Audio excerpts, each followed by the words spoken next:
So, in a devastating blow that's sending shockwaves through both legal and business circles, Donald Trump just lost exclusive rights to his own name across 34 countries. We're talking about trademark protections being stripped away in major markets spanning Europe, Asia, and Latin America. His brand, which he's spent decades building and which forms the foundation of his entire business empire, is now essentially up for grabs in over 24 nations. It's honestly hard to believe that the man who made his fortune by slapping his name on everything from buildings to steaks to bottled water can no longer control who uses Trump in some of the world's largest economies. This isn't just about business. We're talking about a sitting former president whose financial vulnerabilities are now exposed on the global stage. And trust me, the implications of this ruling reach far beyond real estate deals. Let me fill you in on what's been happening behind the scenes and why Warren Buffett's response is making this story even more explosive. So, Donald Trump built his entire empire on one thing: his name. Since the 1980s, he's been licensing the Trump brand to hotels, golf courses, residential towers, and countless products worldwide. The strategy was simple but effective. He didn't always own the properties, but he'd license his name, and developers would pay him millions for the privilege of putting Trump on their buildings. According to financial disclosures from 2016 through 2020, these licensing deals brought in somewhere between $3 million and $25 million annually from international properties alone. His trademark portfolio was registered in over 80 countries, giving him exclusive control over the Trump name in hospitality, real estate, and luxury goods. Whether it was Trump Tower Manila, Trump International Golf Club Dubai, or Trump Towers Istanbul, the brand had global reach.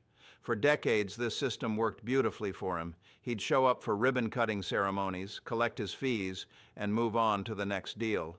But here's where the rubber meets the road.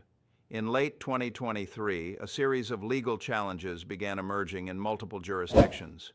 Property developers, business partners, and even government agencies in various countries started questioning whether Trump had maintained proper use of his trademarks. You see, trademark law doesn't just give you rights because you register a name. You actually have to actively use and defend those trademarks, and you have to demonstrate ongoing commercial activity. And guess who's been spending the past 3 years tied up in courtrooms in the United States dealing with criminal and civil cases instead of managing his international business portfolio? Yep, Trump. The trademark challenges started quietly. A developer in Argentina filed a petition claiming Trump's team hadn't renewed certain protections. Then a hotel chain in South Korea raised similar questions. Then came filings in Germany, Brazil, and India. By early 2024, Trump's legal team was scrambling to defend trademark rights in 34 different countries simultaneously. This wasn't a coordinated attack, mind you.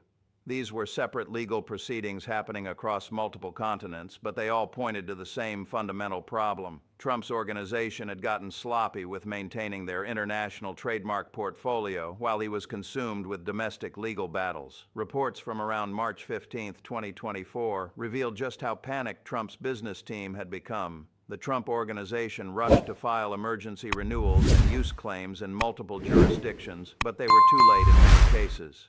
According to documents obtained by the Wall Street Journal, they'd missed critical filing deadlines in 17 countries. In trademark law, missing deadlines isn't like being late with a credit card payment. Once you lose protection, third parties can swoop in and register the marks themselves. Talk about a nightmare scenario. Essentially, Trump's team let the protections lapse, and now they were fighting a rearguard action to save what they could. And this wasn't happening quietly behind closed doors. Several of these trademark disputes became public record as court filings hit in Germany, the UK, and Brazil. Legal analysts started connecting the dots, and by mid-March, business publications were reporting that Trump faced the potential loss of trademark rights across dozens of countries. This announcement sent shockwaves through the business community because it raised all sorts of questions about the stability of the entire Trump organization. If he couldn't maintain something as fundamental as trademark protections, what did that say about the overall health of his business empire? Now, this isn't the first time we've seen Trump's business interests collide with his political ambitions and legal troubles. There's a clear pattern here, and it's worth examining. Just think about how his businesses suffered during his presidency. According to Forbes, the Trump brand lost an estimated $200 million in value between 2015 and 2020.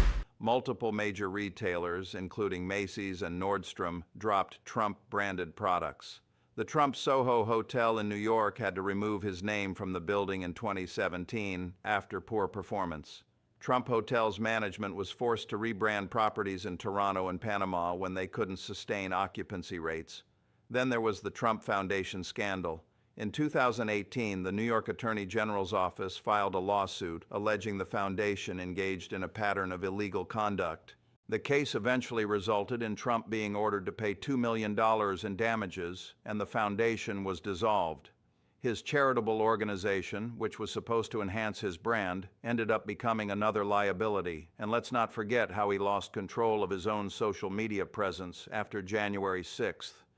Major platforms like Twitter, Facebook, and YouTube banned him, cutting him off from his primary means of direct communication with supporters and customers.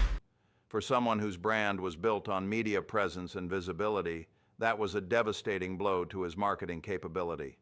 Even his attempt to launch Truth Social as an alternative platform has struggled financially, with the company's stock price collapsing from its initial highs and questions mounting about its long-term viability.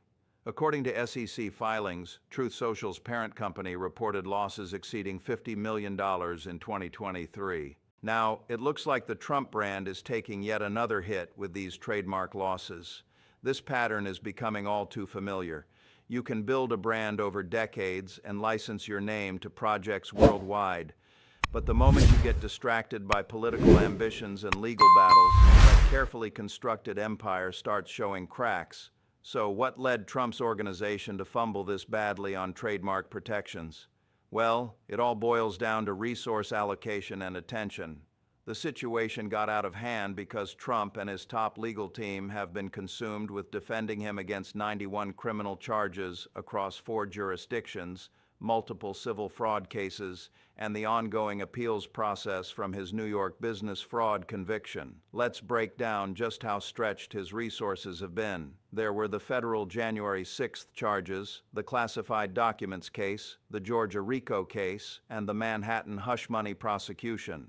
Simultaneously, he was dealing with E. Jean Carroll's defamation lawsuits, which resulted in judgments totaling over $83 million. Then came the New York Attorney General's civil fraud